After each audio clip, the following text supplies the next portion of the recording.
Hey, welcome to ParkNotes. I'm Parker Settecase. I'm a philosopher, and this is a channel where I help you study, think, and read more deeply. In this video, I'm going to give you an overview of Cal Newport's philosophy for productivity without burnout. He calls it slow productivity. So I'm not going to cover everything in the book. I wouldn't be able to do it justice, but if you want to grab the book yourself, grab it from the link in my description to support my work. What I can do is give you a detailed overview of the 3 principles that comprise his productivity philosophy. Principle 1 is do fewer things. Principle 2 is work at a natural pace. And principle 3 is obsess over quality. I'll also cover his definitions of knowledge work, pseudo productivity, and I'll recount his history of the word productivity as it's moved from agriculture into the sphere of intellectual work. So if you're a knowledge worker yourself, or if you're interested in further honing your intellectual skills, this is a book for you. So make sure you watch the full video so you can get an understanding of all 3 of Cal's principles. This video is sponsored by Brilliant, and if you're interested in knowledge work, productivity, if you're any kind of thinky type person, then you're gonna love Brilliant. I love Brilliant, and that's because Brilliant is where you learn by doing. It has thousands of interactive lessons in math, data analysis, programming, and artificial intelligence. It's a learning platform designed to be uniquely effective. They have this first principles approach, which helps you build understanding from the ground up. Each lesson is filled with hands-on problem solving that let you play with concepts as you learn. And this is a method proven to be 6 times more effective than just watching lecture videos. Plus, all the content on Brilliant is crafted by an award-winning team of teachers, researchers, and professionals from MIT, Caltech, Duke, Microsoft, Google, and more. On this learning platform, you build critical thinking skills through problem solving, not just memorizing. So while you're building real knowledge on specific topics, you're also becoming a better thinker. Using Brilliant is the exact opposite of mindless scrolling. And Brilliant continually updates their content catalog, including things like how LLMs work, which is an immersive AI workshop that lets you experience and harness the mechanics of today's most advanced large language models. They even show how you can tune an LLM to generate different kinds of output, whether it's poetry or a cover letter. And right now, my ParkNotes audience gets to try everything Brilliant has to offer for free for 30 days. Just visit brilliant.org/ParkNotes or click on the link in the description or the pinned comment. And you'll also get 20% off an annual premium subscription.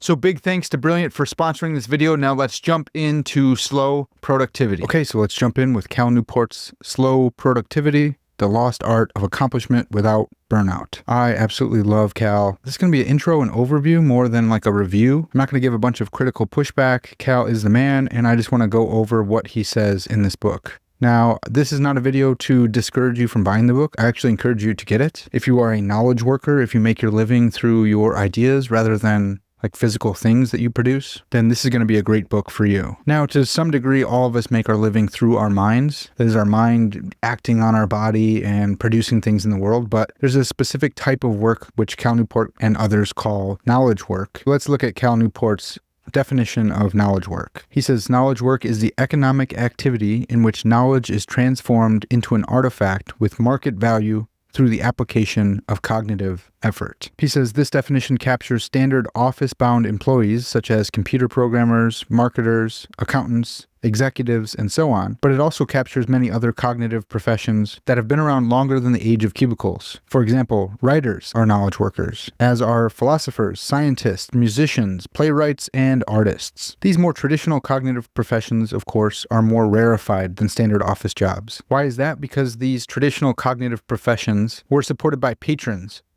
and now the economy is a little bit different. However, I'm still supported by patrons over on my Patreon or right here on YouTube members, or my favorite of the 3, paid Substack subscribers. So you can find links in the description if you want to be a patron of ParkNotes. But anyways, that's knowledge work. Again, it's the economic activity in which knowledge is transformed into an artifact with market value through the application of cognitive effort. So that's who this book is written for. Now, Cal gives us 2 goals for which he wrote this book. The first, he says, is to help as many people as possible free themselves from the dehumanizing grip of pseudo-productivity. So we'll talk about that in just a second. And the second goal is another response to what he says is a much bigger problem. That is, the world of cognitive work lacks coherent ideas about how our efforts should be organized and measured. So his 2 goals are to save people from pseudo-productivity and give some measurable metrics for knowledge workers to accomplish without burnout. So what exactly is slow productivity? Well, first let's talk about what productivity is. Cal traces the roots of the word productivity to agriculture, which makes sense. Think about the produce section of the market. Farmers are interested in how much food can be produced by their land. I looked up the etymology of productivity, and it's this Latin word, maybe it's producere. I think that's probably pretty close. And that is lead or bring forth or draw out. So that makes sense in the context of agriculture. You're leading your land to produce fruit, to produce food, to produce the grain needed to feed your livestock. You're bringing forth, you're drawing out nutrients and food out of your land. You are producing something. But this word productivity was plucked out of the agriculture world and applied to cognitive or knowledge work in the mid 20th century. But once that word came over to the knowledge work arena, it started to wreak havoc a little bit. Knowledge work doesn't have as easy metrics to track as physical labor does. So this gave rise to what Cal calls pseudo productivity. These knowledge workers who were floundering to be productive because there wasn't any set metric for tracking their productivity started using visible activity as a crude proxy for actual productivity. They moved from the deeper efforts, like sitting in one spot and thinking about an idea for hours and hours at a time, to more shallow efforts, like frantically replying to emails. If I'm in my office and I'm frantically typing away, then it looks like I'm busy. But if I'm a knowledge worker, ping-ponging emails back and forth is not the work that I need to get done. So this is pseudo-productivity. It's visible, but it's not the most beneficial. Pseudo-productivity. The use of visible activity as the primary means of approximating actual productive effort. So it's the pseudo-productivity that Cal seeks to combat throughout this book. And he says it's this type of frantic activity that leads to the grind culture that ultimately leads to burnout. You feel overwhelmed because you're always doing something, but you're always doing the shallow work. And the shallow work doesn't produce the good results you need to continue to hone your skills and to become an expert in your field, or to produce that really high quality work that you set out to produce. Instead, he commends slow productivity. And he claims that accomplishment without burnout is possible, desirable, and actually should be the new standard. We should be seeking to produce really high quality knowledge work instead of just looking busy and burning ourselves out. Now Cal cashes out his new slow productivity philosophy with 3 principles. Principle 1, do fewer things. Principle 2, work at a natural pace.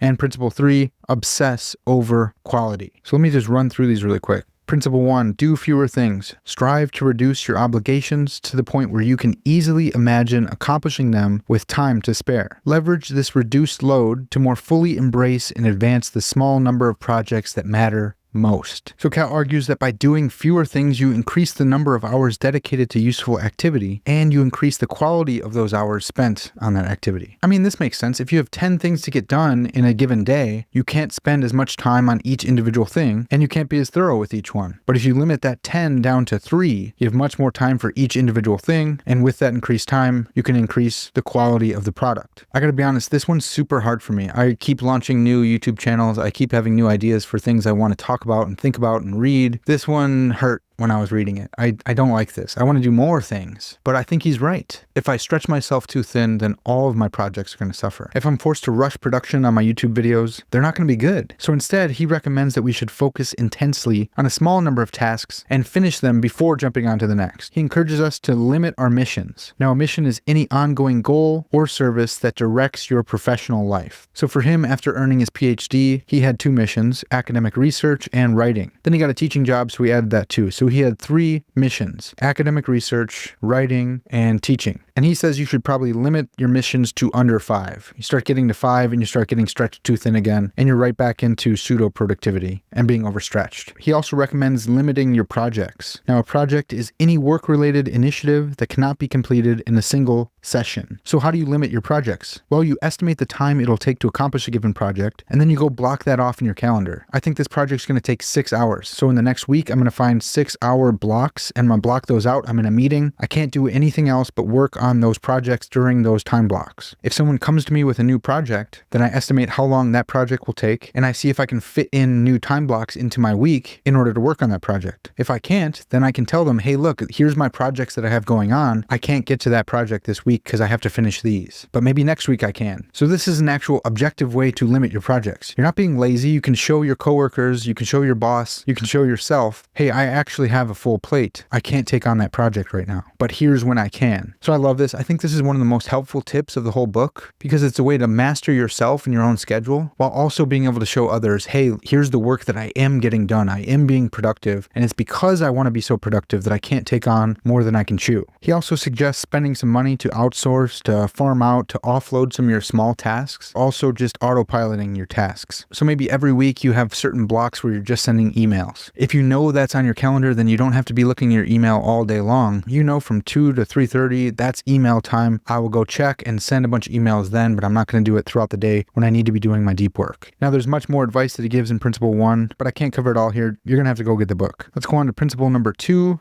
which is work at a natural pace. Don't rush your most important work. Allow it instead to unfold alongside a sustainable timeline with variations in intensity, in settings conducive to brilliance. Now this is another one that just hit me. So often I'm working on a paper or a Substack piece or one of my ParkNotes videos, and I just want to rush it out there so I can have a sense of completion. It's finally finished. But that's my most important stuff. That's the stuff I love to do. I shouldn't force it out just so it's out there. If it's my most important work, then it's worth spending more time on. If I'm going to rush anything, it should be the little stuff, not the big stuff. Cal argues there's always going to be more that you can do. So use self-control to give your efforts breathing room. This is your most important work, so give it the required respect it needs and integrate that into a life well lived rather than being an obstacle to it. If you're doing good work in a less rushed fashion, then you can actually incorporate that into a good life. Instead of just rushing through your work in order to get it out of the way so you can go live your life, you can actually feel good about doing your best quality work. I love that. That's super helpful. Here's a big one for like the grind culture.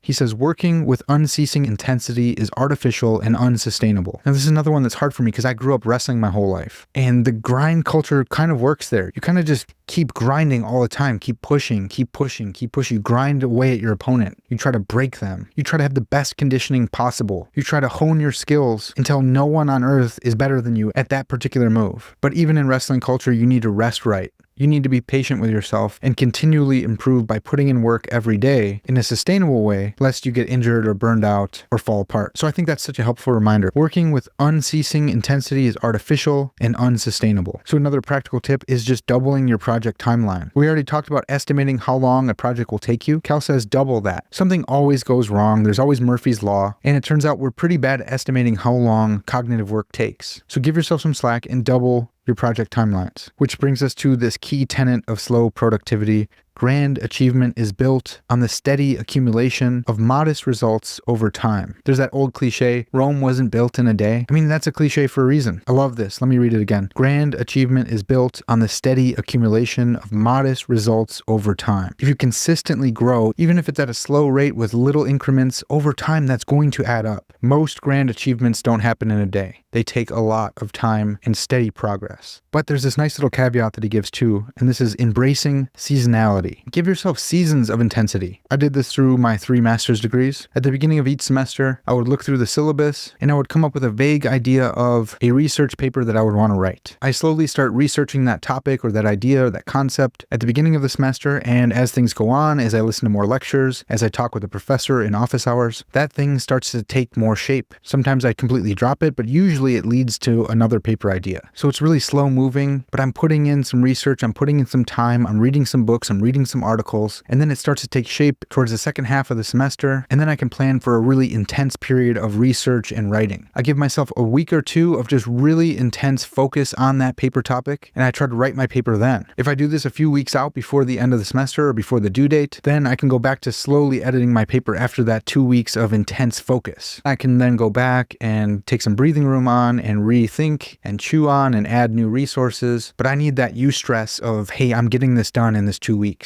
Now, if I push this too far back in the semester, then I'm screwed and I don't have the time to review. I've done things that way and that's not good either. So I love this seasonality. You don't always have to work at the same pace. You don't always have to be slow. You don't always have to be intense. If you're thoughtful with your schedule, if you manage your time well, you can do both and it'll be immensely beneficial. So that brings us to principle number 3, obsess over quality. Obsess over the quality of what you produce, even if this means missing opportunities in the short term. Leverage the value of these results to gain more and more freedom in your efforts over the long term. Cal says that this principle is the glue that holds slow productivity together. This goes against the grain of modern productivity, but he says don't scale your business. If you're growing, if you're having a lot of success, leverage that success to gain more freedom instead of more revenue. He's got some great stories in here about people who have found success and scaled up their businesses and became more like managers than deep thinking knowledge workers. But the problem was they didn't have the managerial skills. They were knowledge workers. They were thinkers. And managing people takes a different skill set than just managing yourself and doing that deep thinking cognitive work. So he recounts some great stories of people who downscaled their business, giving themselves more freedom to focus on the quality of their work, instead of inflating their business and taking on a whole bunch of new shallow tasks. He recommends taking the time to develop your rare and valuable skills. What do you do best? Spend time doing those things, hone your skills, and produce more of that. He also suggests that you buy a $50 notebook.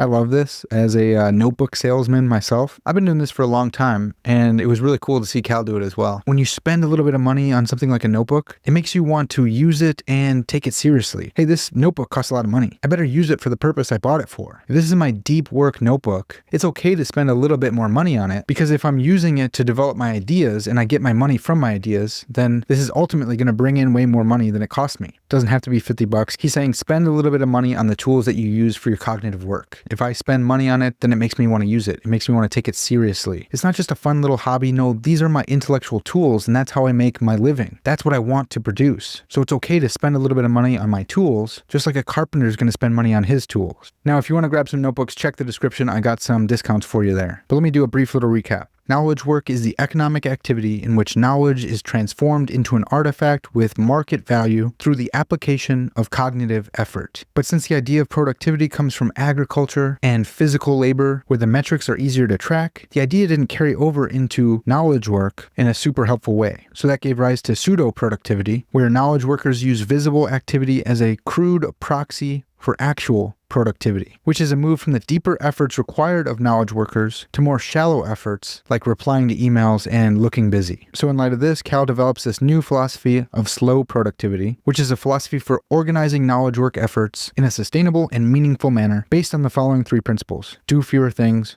work at a natural pace, and obsess over. Okay, so that's it. That's my detailed overview of Cal Newport's slow productivity. If you guys made it this far, then you're awesome. Leave me a emoji of that $50 notebook in the comments so I know who the real ones are. And let me know which is your favorite principle and which principle do you think will be the hardest to follow. For me, the hardest is principle 1, do fewer things. All right, if you like this video, make sure to leave me a like. If you haven't subscribed already, then make sure you subscribe so you don't miss any future videos. And if you guys want to support the work I do, you can buy a notebook from the discount links in my description. You can check out Brilliant through my link, or you could support me on Patreon or right here on YouTube Members, or become a paid subscriber over on my Substack. All right, that's gonna have to do it for this video. I'll catch you guys next time.